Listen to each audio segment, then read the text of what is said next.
Karibu katika mwendelezo wa dondoo zetu mbalimbali za afya. Leo nitaeleza au nitajibu na kufafanua swali la wengi kwamba je, ukishiriki tendo la ndoa kipindi cha siku zako au kipindi cha hedhi, unaweza ukapata mimba au la?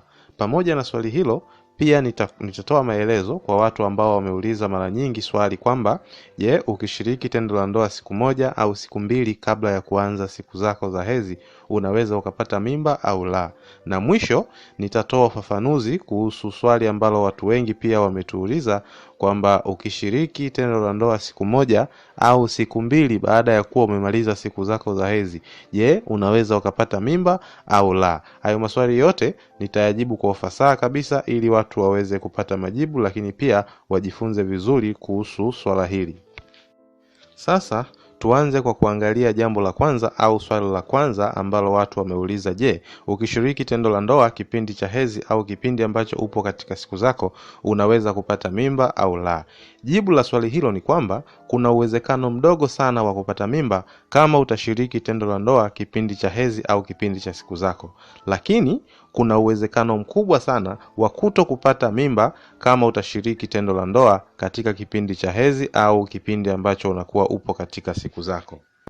Tunaposema kuna uwezekano mdogo wa kupata mimba au ujauzito kama utashiriki tendo la ndoa kipindi cha hedhi, tunamaanisha kwamba uwezekano wa kupata mimba upo, lakini ni kwa asilimia ndogo sana. Yaani swala hili huwa linatokea mara chache sana na ni nadra kutokea.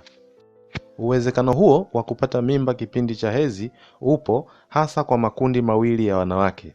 Kundi la kwanza ni wale wenye mzunguko mfupi wa siku zao, mfano wale wanawake wenye mzunguko wa siku 21 au chini ya hapo.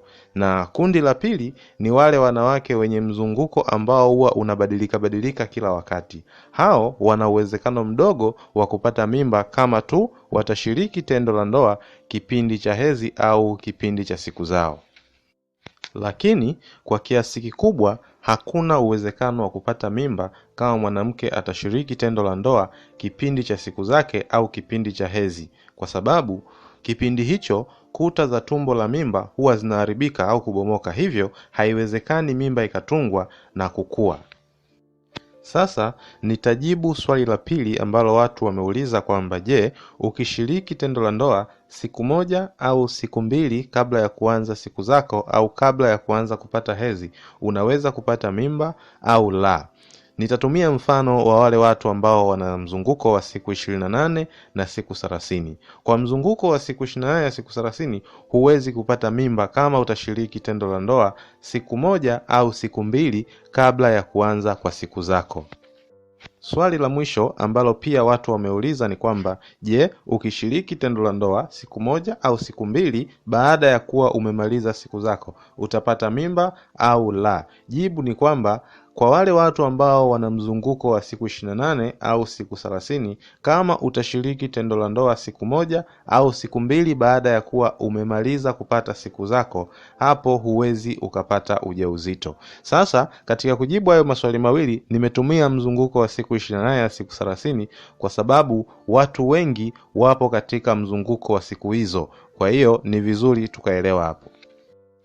Jambo la msingi kwa watu wanaopenda kutumia njia hii ya kalenda kupanga uzazi, ni muhimu wajue vizuri mzunguko wa siku zao. Kama ni mzunguko wa siku 30, siku 28, siku 21 au siku zingine zozote. Hilo ni jambo muhimu sana. Jambo la pili ni muhimu na ni lazima wafuatilie na kujua kwamba wanapata hedhi au wanapata mzunguko wa siku zao vizuri na hakuna mabadiliko yoyote, ili kuweza kutumia njia hii bila tatizo lolote. Kwa sababu watu wengi wanaopata changamoto au wanaosema kwamba nimetumia njia hii ya kalenda lakini bado nimepata ujauzito, mara nyingi huwa wanakumbana na tatizo aidha kubadilika kwa mzunguko wa siku zao, au wanakuwa hawajaelewa vizuri jinsi ya kuhesabu mzunguko wa siku zake, kwa hiyo anajikuta anaangukia katika tatizo hilo.